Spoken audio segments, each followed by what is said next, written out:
my friends. Welcome to God Focus this morning. The title of today's episode, Jehovah Jireh. The Hebrew word for God, our provider, is Jehovah Jireh. Many take this to mean monetary things. Although it does mean He will give us what we need to sustain us financially, there are many other things that it also means. Jesus always came on the scene and read the situation. He knew immediately what everyone was in need of that day. The woman with the issue of blood is one example. It was not lawful for her to be near a crowd, and when Jesus asked who touched him, I can imagine her heart sinking within her. She probably thought he was going to condemn her. Luke 8:43-48. And a woman having an issue of blood 12 years, which had spent all of her living upon physicians, neither could be healed of any, came behind him and touched the border of his garment, and immediately her issue of blood was staunched. And Jesus said, Who touched me? When all denied, Peter and they that were with him said, Master, the multitude throng thee, and press thee, and sayest thou, Who touched me? And Jesus said, Somebody hath touched me, for I perceive that virtue is gone out of me. And when the woman saw that she was not hid, she came trembling, and falling down before him, she declared unto him before all the people for what cause she had touched him, and how she was healed immediately. And he said unto her, Daughter, be of good comfort, thy faith hath made thee whole. Go in peace. Jesus told her that her faith made her whole. He didn't condemn her like the Pharisees would have made a large display of their disapproval. Jesus could see her need and offered no condemnation. He provided what she needed in that moment beyond her healing. He offered her compassion. He gave her comforting words and told her that she was made whole. The story of Abraham taking Isaac up on the mountain to sacrifice his son. It is another story of provision. Abraham's faith in God was strong. He probably didn't know exactly what God was going to do, but he trusted the process. He walked into the testing time with great faith in God. He knew God as Jehovah Jireh. He had waited many years, and the Lord gave him Isaac just at the right time.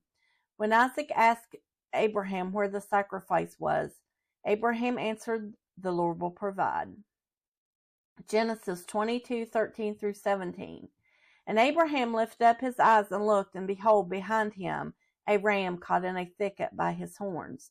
And Abraham went and took the ram and offered him up for a burnt offering in the stead of his son. And Abraham called the name of that place Jehovah Jireh, as it is said to this day, In the mount of the Lord it shall be seen. And the angel of the Lord called unto Abraham out of heaven the second time, and said, By myself I have sworn, saith the Lord, for because thou hast done this thing, and hast not withheld thy son, thine only son, that in blessing I will bless thee, and in multiplying I will multiply thy seed as the stars of heaven, and as the sand which is upon the seashore, and thy seed shall possess the gate of his enemies. Have you ever thought about the ram? God provided it for a sacrifice instead of Isaac. But if it had been caught in the thicket any other way than by its horns, it would not have been suitable for sacrifice. As a type and shadow of Jesus, our spotless sacrifice, the animals they brought for sacrifice had to be without blemish. God allowed the ram to get caught in the thicket, but not to have any other cuts or blemishes on him. What God provides for us is always without flaw. He is the perfect planner and knows what we have need of before we even ask.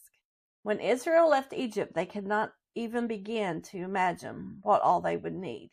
God provided everything. He was their light to guide them, a cloud to keep them from being overbaked by the sun. He met their needs for food and water. He protected them from the Egyptians, enslaving them again. We should not try to put limits on God. He is limitless, all-powerful. There is nothing that he cannot do. We do try to limit him because we want him to work in the way that seems logical to us. But he sees the big picture and knows what is best. I hope I've said something today to help you think about the Hebrew name for God, our provider, in a different way. I hope it will expand your thoughts about Jehovah Jireh.